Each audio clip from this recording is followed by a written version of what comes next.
हिमाचल प्रदेश की श्रीखंड महादेव की यात्रा, जो कि अमरनाथ यात्रा से भी कठिन है। अमरनाथ यात्रा में जहां लोगों को करीब 14,000 फीट की चढ़ाई करनी पड़ती है, तो वहीं श्रीखंड महादेव के दर्शन के लिए 18,570 फीट की ऊंचाई पर चढ़ना होता है और यहाँ पहुंचने का रास्ता बेहद खतरनाक है। भगवान शिव इतनी ऊंचाई पर बसते हैं जहां पर पहुंच पाना लगभग नामुमकिन सा लगता है, पर वो कहते हैं ना कि भगत के वक्ष में है भगवान, तो फिर चाहे वे जहां भी रहें, उनके सच्चे भक्त वहां पहुंच ही जाते हैं। श्रीखंड महादेव जी की यात्रा इतनी कठिन और दुर्गम है कि अगर सच्ची श्रद्धा ना हो तो यहाँ पहुंच पाना नामुमकिन ही है। लेकिन अगर जो मनुष्य वहां पहुंच जाता है तो उसे एक ऐसा अद्भुत नजारा देखने को मिलता है जिसे शब्दों में बयान नहीं किया जा सकता। दोस्तों, आज हम आपको बताएंगे कि श्रीखंड महादेव जी की यात्रा के बारे में और यह भी बताएंगे कि आखिर भगवान शिव के यहाँ विराजमान होने के पीछे की क्या मान्यता है। कहते हैं श्रीखंड के आगे अमरनाथ की यात्रा की चढ़ाई कुछ भी नहीं है, ऐसा उन लोगों ने कहा है जो दोनों जगह होकर आए। श्रीखंड महादेव हिमाचल के ग्रेट हिमालय नेशनल पार्क से सटा है। स्थानीय लोगों के अनुसार इस चोटी पर स्वयं भगवान शिव का वास है। इस शिवलिंग की ऊंचाई 72 फीट है। इस तक पहुंचने के लिए सुंदर घाटियों के बीच से एक ट्रैक है।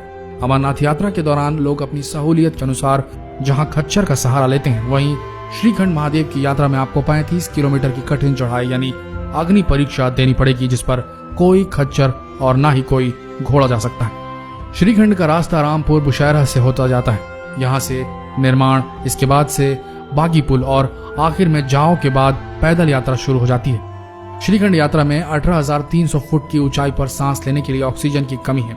इस बीच लगभग 1 दर्जन से भी अधिक धार्मिक और देव शिवालय भगवान शिव की श्रीखंड में हैं और शिवलिंग भी है।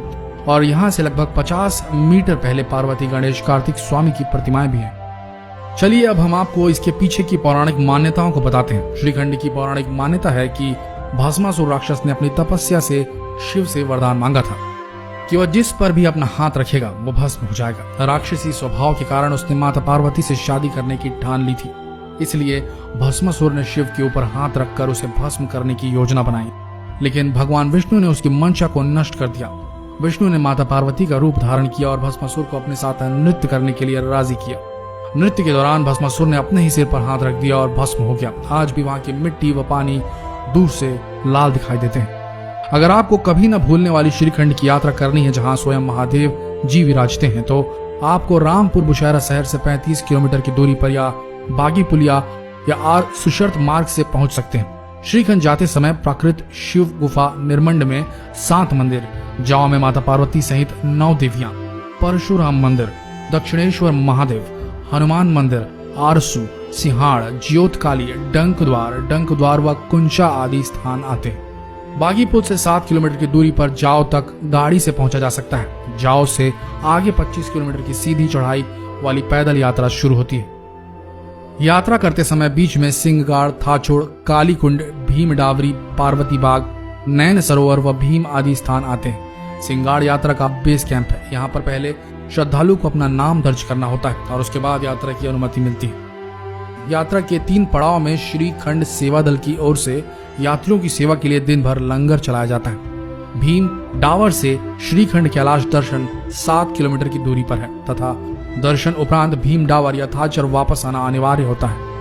दोस्तों, अपने जीवन काल में एक बार सच्ची श्रद्धा से श्रीखंड महादेव जी की यात्रा जरूर कीजिएगा। वहां पहुंचने के बाद आपको एक अलग दुनिया का एहसास होगा जहां स्वयं महादेव जी विराजते हैं। यह जगह इतनी मनोहारी है जहां शायद स्वर्ग भी फीका लगे। इस वीडियो से जुड़े कुछ भी सवाल अगर आपके मन में हो तो कमेंट बॉक्स में जरूर लिखिए। अगर वीडियो पसंद आया हो तो लाइक कीजिए और दूसरों के साथ शेयर भी कीजिए और इस पेज को लाइक करना बिल्कुल ना भूलिए। धन्यवाद।